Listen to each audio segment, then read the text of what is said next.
Okay so बेटा इस question में आपको बोला है कि in the above figure both RIS के risk and CLUE clue are parallelograms find the value of x मतलब है ना यहाँ पे आपको दो पैरेललोग्राम दिख रहे हैं और उनके बीच में कहीं पे हमें एक इधर एंगल दिखाई दे रहा है यहाँ पे है ना यहाँ पे आप ध्यान से देखना ये x हमको बेटा फाइंड करना है ठीक है ना और जो पैरेललोग्राम इनके बेटा नाम भी शानदार है रिस्क और क्लू है ना नाम बनते हैं रिस्क से और क्लू होना जरूरी है चलो देखते हैं इसमें बेटा हम कैसे फाइंड कर सकते हैं यहाँ पे आपको देखो दिखाई दे रहा होगा RIS है ना मैं इसके आगे रेड डॉट लगा देता हूँ या फिर मैं इसको रेड से इसके साथ थोड़ा हाईलाइट कर दूंगा आपको पता लगे ये रहा। ठीक है तो ये रेड वाला तो आपका रिस्क है और यहाँ जो आपको ये ब्लू वैसे दूसरा जो बचा हुआ आपको ऑटोमेटिकली क्लियर हो जाएगा बट इसके लिए आप चाहोगे यहाँ पे देख सकते हैं ठीक है ना ये CLU ये जो पोर्शन है ना बेटा ये आपका पैरेललोग्राम वाला पार्ट ठीक है ना बीच वाला पोर्शन पैरेललोग्राम का नहीं है हमें मतलब भी नहीं है बट हमें इससे जरूर मतलब है अब देखो अगर ये पैरेललोग्राम है तो हमारा काम तो बहुत आसान हो जाएगा कैसे अगर आप यहाँ से आपको ये जो पॉइंट दिख रहा है इस पॉइंट में तो नाम देता हूँ पॉइंट O ठीक है ना आपको दिख रहा होगा बेटा कि यहाँ पे जो ESO ये जो पोर्शन दिख रहा है आपको यहाँ पे आपको पता पड़ रहा होगा यहाँ पे एक ट्राइंगल है ना ये ESO जो दिखाई दे रहा है यहाँ पे एक ट्राइंगल है इस ट्राइंगल के तीन वर्टेक्स हैं E O और S ठीक है ना तो अगर मैं ESO तीन एंगल फाइंड कर लूंगा तो उसमें मेरा H भी आ ही जाएगा कहीं ना कहीं पे राइट अब देखना है कितना आसान है इसको बहुत ध्यान से ऑब्जर्व करना आपको पैरेललोग्राम दिखाई दे रहा होगा RIS के रिस्क इससे हम लोग एक एंगल को इजीली फाइंड कर लेंगे देखना किस तरीके से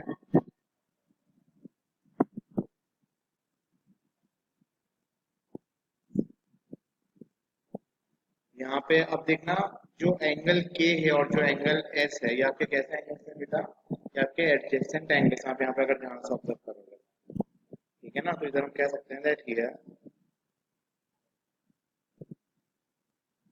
angle S and angle K are adjacent angles of parallelogram RIS के रिस्क पैरेललोग्राम के एडजेसेंट एंगल्स हैं और एडजेसेंट एंगल्स का सम कितना होता है हमारे पास में 180 डिग्री तो जैसे हम एंगल S निकालेंगे तो therefore angle K plus angle S equal to 180 degree angle K आपको ऑलरेडी कितना दे रखा है 120 डिग्री दे रखा है एंगल S हमें नहीं पता है तो हमें फाइंड करना है अब एंगल S निकालने के लिए आप 120 को ट्रांसपोज कर देना तो ये आपका कितना हो जाएगा 180 माइनस 120 डिग्री और यहाँ से एंगल S आपके पास में कितना आ जाएगा 60 डिग्री के बराबर ठीक है हमें एंगल S तो पता पड़ चुका है अब बात बची एंगल E की तो यार एंगल ही निकालने की तो हमें कोई कैलकुलेशन भी नहीं करनी पड़ेगी क्योंकि एंगल E और एंगल L ये दोनों आपके अपोजिट एंगल्स हैं पैरेललोग्राम के तो वैसे भी इक्वल हो जाते हैं यहाँ तो हमारा काम और आसान हो जाएगा also angle E is equal to angle L opposite angles of parallelogram और एंगल L कितना आपका 70 डिग्री का है तो यहाँ से आपके पास में एंगल E कितना हो जाएगा डायरेक्टली 70 डिग्री हो जाएगा अब आप बेटा खुद ऑब्जर्व करो ये जो इधर आपको ट्राइंगल दिखाई दे रहा है हमें एंगल E पता पड़ गया एंगल S पता पड़ गया हमें एंगल X निकालना है अब यार ट्राइंगल के जो तीन एंगल होते हैं ना उनका सम कितना होता है हमारे पास में 180 डिग्री होता है भाई angle sum property of triangle की अगर हम बात करें तो हमने यही पढ़ी थी स्टार्टिंग में है ना तो हम इस बार उस चीज का इस्तेमाल कर लेंगे तो आप इधर डायरेक्टली कह सकते हो कि in triangle ESO angle E plus angle S plus angle O will be equal to 180 degree reason क्या आएगा angle sum property of triangle है ना कि ट्राइंगल के इंटीरियर एंगल का सम कितना होता है 180 डिग्री होता है तो angle sum property of triangle, आपको रीजन पता होना चाहिए बेटा, है ना, किसी भी चीज का ध्यान रखना। अब एंगल ई हम लोगों ने कितना निकाला, 70 डिग्री निकाला। एंगल एस हमारा आया था 60 डिग्री। एंगल ओ हमारा एक्स के बराबर है, जो हमें बेसिकली यहाँ पे फाइंड करना है ना। और ये सब किसके इक्वल होगा, 180 डिग्री के इक्वल होगा। तो यहाँ से अगर हम एक्स को निकालना चाहें तो 70 और 60 तो आपका हो जाएगा 130 degree plus x, this will be equal to 180 degree. बेटा एक्स निकालने के लिए 130 को ट्रांसपोज कर देना राइट साइड में, तो जाएगा 180 डिग्री माइनस 130 डिग्री, और यहाँ से आपके पास में एक्स कितना आ जाएगा, 50 डिग्री। तो इस तरीके से बेटा आप यहाँ पे एंगल एक्स फाइंड कर सकते हो, ठीक है। अब बेटा जो हमारे पास में नेक्स्ट टॉपिक आता है वो आता है इसमें स्पेशल पैरेललोग्राम। अभी स्पेशल पैरेललोग्राम्स क्या होते हैं, इनकी क्या खासियत होती है, इनकी स्पेशलिटी क्या होती है, मतलब इनको क्यों स्पेशल पैरेललोग्राम बोला जाता है। अब देखो पैरेललोग्राम जो हम लोगों ने नॉर्मल एक वर्ड सुना था उसमें हमें बस इतना बता, हमने उसकी सब प्रॉपर्टीज देख ली, हमने देख लिया कि हाँ कि अपोजिट साइड्स इक्वल होती हैं, अपोजिट साइड्स आपकी पैरेलल होती हैं, अपोजिट एंगल्स इक्वल होते हैं, ठीक है ना। एडजेसेंट एंगल्स के साथ 90 डिग्री होता है, उसका हमने रीजन भी देखा था कंसेक्यूटिव इंटीरियर एंगल के टर्म्स में। डायगोनल्स बाइसेक्ट करते हैं एक दूसरे को, राइट, हमने सब कुछ पढ़ लिया उसके बारे में। बट उसके अलावा भी हमारे पास में कुछ ऐसे पैरेललोग्राम आते हैं जिनके पास में कुछ और भी प्रॉपर्टीज होती हैं, ठीक है ना। जैसे हम सब नहीं होते, हम सब है ना ह्यूमन बींग्स होते हैं, फिर ह्यूमन बींग्स के बीच में आप सब लोग है ना देखते हो कॉमिक्स में या टीवीज में या कार्टून्स में, हमारे पास में आते हैं सुपर हीरोज। सुपर हीरोज भी इंसान ही होते हैं, बट उनके पास कुछ एक्स्ट्रा पावर्स होती हैं, कुछ और फीचर्स होते हैं उनके पास में, राइट। तो उसी तरीके से पैलोग्राम्स जो होते हैं वो तो होते ही हैं, मतलब जो स्पेशल पैलोग्राम्स की मैं बात करने वाला हूँ वो सब पैलोग्राम्स की प्रॉपर्टी तो दिखाएंगे ही दिखाएंगे, पजेस करेंगे ही करेंगे, उसके अलावा उनके पास में कुछ और भी प्रॉपर्टीज होती हैं, कुछ उनकी कुछ और भी पहचान होती है। तो और पहचान क्या होती है वो सब कुछ अपन हम डिस्कस करेंगे वन बाय वन, ठीक है ना। तो सबसे पहला जो आपके पास में यहाँ पे स्पेशल पैलोग्राम आने वाला है जिसके अपन बात करने वाले हैं वो है रोम्बस, ठीक है ना। This is the first special parallelogram जो हम अब बात करने वाले हैं। अभी रोम्बस हमारे पास में क्या होता है चेक करते हैं, देखता हूँ यहाँ पर शेप है क्या इसका, अगर कुछ शेप अवेलेबल हो तो यहाँ से ले लेंगे, ना अपन खुद का रोम्बस बना लेंगे। चेक करते हैं, चेक करते हैं, नहीं यार यहाँ तो कोई रोम्बस है दिखा दिखा रोम्बस दिखा। चलो बढ़िया, हमें एक रोम्बस मिला है बेटा, अब देखना इसको ध्यान से। बढ़िया, एक अच्छा सा रोम्बस अब हमें मेरा मिल चुका है। अब आपने ये शेप जो है ना आप सबने कहीं ना कहीं देखा होगा, इसमें बड़ी चीज नहीं है। अगर आप सबने कभी किसी को ना प्लेइंग कार्ड्स खेलते हुए देखा है तो आपने तो देखा होगा उसके अंदर एक ईंट का कार्ड भी होता है ना, जिसका बोलते हैं ना ईंट। तो ये बेसिकली उसी शेप का होता है, आपने ये प्लेइंग कार्ड में ताश के पत्तों में जरूर देखा होगा। असली में नहीं तो टीवी में देखा होगा, है ना, आपने कहीं ना कहीं जरूर देखा होगा, नहीं भी देखा होगा तो समझ जाना। ये बेसिकली हमारा स्पेशल पैलोग्राम रोम्बस होता है।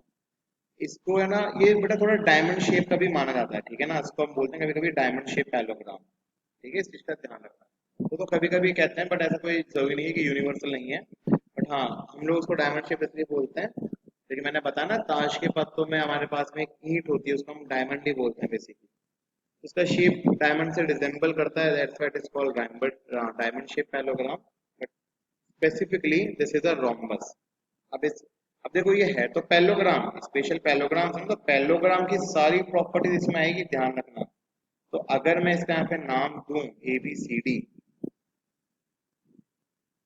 तो पैलोग्राम्स की जो जो प्रॉपर्टी है वो सारी प्रॉपर्टीज में आनी आनी है, उसके अलावा एडिशनल प्रॉपर्टी क्या है वो अपन डिस्कस करेंगे। तो अगर हम रोम्बस के यहाँ पे बात करें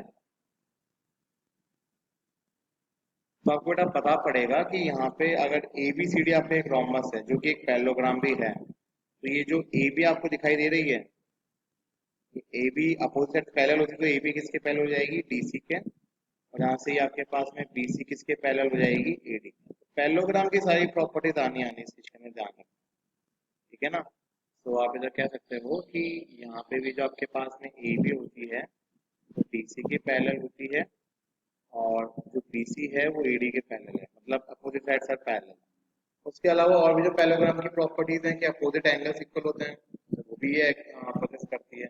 लेकिन इसकी जो खुद की स्पेशल प्रॉपर्टी है, जो इसकी खुद की स्पेशलिटी है, वो क्या है, वो ध्यान से देखना, वही सीखना हमारा पर्पस है। रोम्बस बेसिकली बेटा आपका वो पैलोग्राम होता है जिसकी चारों साइड्स आपस में इक्वल होती हैं। अगर हम इसको डिफाइन करें तो हम कह सकते हैं it is a type of parallelogram, is a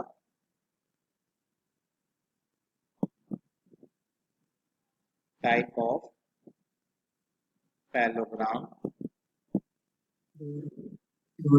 in which all four sides are equal। ठीक है, तो बेसिकली बेटा इसमें चारों साइड्स इक्वल होती हैं।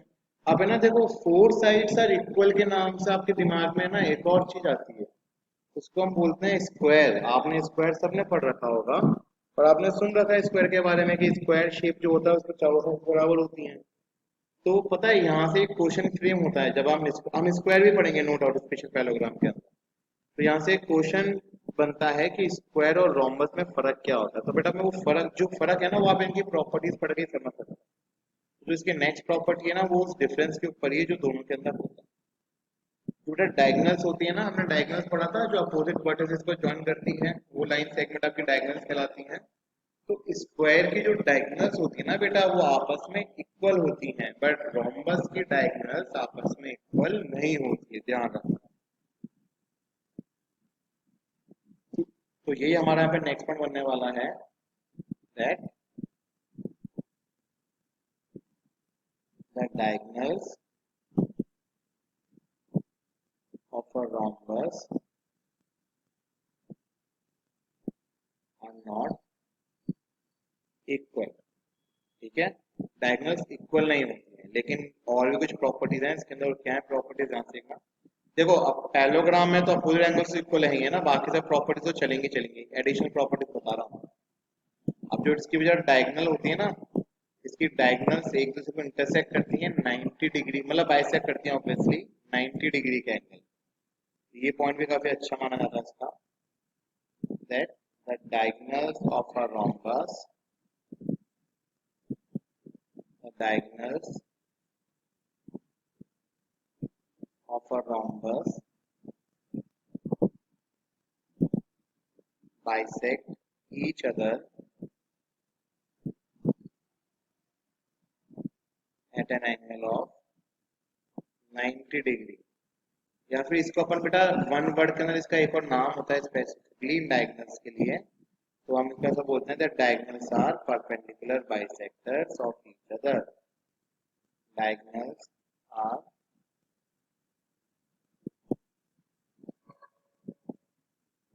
Perpendicular bisector of each other. तो यहाँ पे जो ये वर्ड है ना, ये काफी इंपॉर्टेंट है, काफी क्रूशियल वर्ड होता है, की वर्ड होता है बेसिकली, परपेंडिकुलर बाइसेक्टर। मतलब एक दूसरे को किस एंगल पे भाई बाइसेक्ट तो करती हैं, और किस एंगल पे करती हैं, 90 डिग्री पे करती हैं, इसलिए वर्ड यूज होता है दैट इज परपेंडिकुलर बाइसेक्टर। इस चीज का ध्यान रखना। ठीक है, तो ये रोम्बस की कुछ स्पेशलिटी हमारे पास में होती है। अभी अपन इसके एरिया वगैरह की बात नहीं कर रहे हैं, ठीक है ना, वो सब हम लोग है ना जब अपन टू डायमेंशनल फिगर्स के एरिया वगैरह के बारे में पढ़ेंगे, अपन मेंसुरेशन के बारे में पढ़ेंगे, वहां पे देख लेंगे। अभी हम लोग सिर्फ इसकी प्रॉपर्टीज के बारे में बात कर रहे हैं, राइट। अगर मैं आप इसकी डायगोनल्स बनाना चाहूँ तो आप यहाँ पे भी इस चीज को ऑब्जर्व कर सकते हो विजुअली भी। एक डायगोनल्स की ये इसकी दूसरी डायगोनल, एंड ये जो डायगोनल्स हैं बेटा जिस पॉइंट पे इंटरसेक्ट कर रही है, मान लो ओ, जो भी तुम्हें नाम देना है, तो ये जो एंगल यहाँ पे बन रहे हैं, ये कितने डिग्री के बनेंगे, हमेशा 90 डिग्री के बनेंगे, ध्यान रखना। ठीक है ना, तो ये एंगल्स 90 डिग्री के हैं। उसके अलावा बाइसेक्ट तो कर ही रही है, तो जो ए ओ है ये सी ओ के बराबर हो जाएगी, और जो डी ओ है ये बी ओ के बराबर हो जाएगी। मतलब यहाँ पे अपन ऐसा कह सकते हैं कि एंगल ए ओ डी जो है ये एंगल सी ओ डी के बराबर है, यही एंगल ए ओ बी के बराबर है, और यही एंगल बी ओ सी के बराबर है, उन चारों की वैल्यूज किसके बराबर है, 90 डिग्री के ही बराबर है। दूसरी जगह यहाँ पे क्या कह सकते हैं कि जो ए ओ है ये सी ओ के बराबर है, और जो बी ओ है वो डी ओ के बराबर है। तो ये दो चीजें हैं। और डायगोनल्स इक्वल तो होती नहीं है, इक्वल नहीं होने का मतलब क्या हो गया, AC जो है ना ये आपकी यहाँ पे BD के इक्वल नहीं है। ठीक है, तो this is about the rhombus. Parallelogram की सारी प्रॉपर्टीज इसमें होंगी, उसके अलावा जो एडिशनल है वो मैंने आपके सामने यहाँ पे लिख दी, राइट। अब इस क्वेश्चन में बेटा ध्यान से देखना, बोला है कि rice is a rhombus, RICE, rice is a rhombus, find x y z and justify और फाइंडिंग। जस्टिफाई मीन्स कि ना आपको रीजन लिखना होता है कि ऐसा क्यों हुआ है, तो बहुत आसान है ये तो, बहुत इजी क्वेश्चन है। देखो हमें अच्छे से पता है कि जो डायगोनल्स होती हैं रोम्बस की वो एक दूसरे की परपेंडिकुलर बाइसेक्टर होती हैं। ठीक है, तो हमारा काम तो बहुत आसान हो जाएगा यहाँ से। तो मैं यहाँ पे लिखूँ, जो जस्टिफाई वाला पार्ट है ना वो अपने इधर करते जाना है। डायगोनल्स of a rhombus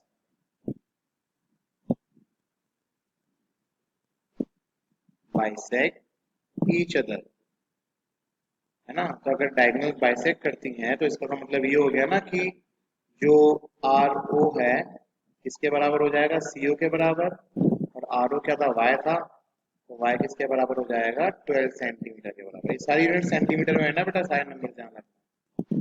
और इसके अलावा हमारे पास में क्या है, जो ये EO है ये IO के बराबर हो जाएगा। अब EO हमारे पास में x दे रखा है और IO कितना दे रखा है, 5, x कितना हो जाएगा, 5 सेंटीमीटर हो जाएगा। यहाँ से पता पड़ गया। अब बेटा डायगोनल्स की सारी साइड्स आपस में कैसी होती हैं, इक्वल होती हैं, all the four sides of, sorry, rhombus की सारी साइड्स कैसे होती है, इक्वल होती हैं। तो हम लिख सकते हैं that all the four sides of a rhombus are equal, all the four sides of a rhombus are equal. अगर साइड्स इक्वल होती हैं तो हम जैसे कह सकते हैं भाई ये जो ER है ये किसकी इक्वल हो जाएगी, RI की इक्वल हो जाएगी। और RI कितनी है, Z के बराबर है। और कह सकते हो कि जो 13 सेंटीमीटर है ये Z के भी बराबर होगी। ये लो भाई आ गया हमारे पास में एक्स वाई जेड, यहाँ से x फाइंड कर लिया, यहाँ से y फाइंड कर लिया, यहाँ से z फाइंड कर लिया। तो प्रॉपर्टीज पता होना तो हमारे क्वेश्चंस करने का जो तरीका है वो काफी सिंप्लीफाई हो जाता है और हम लोग बहुत इजीली कर भी लेते हैं। ठीक है।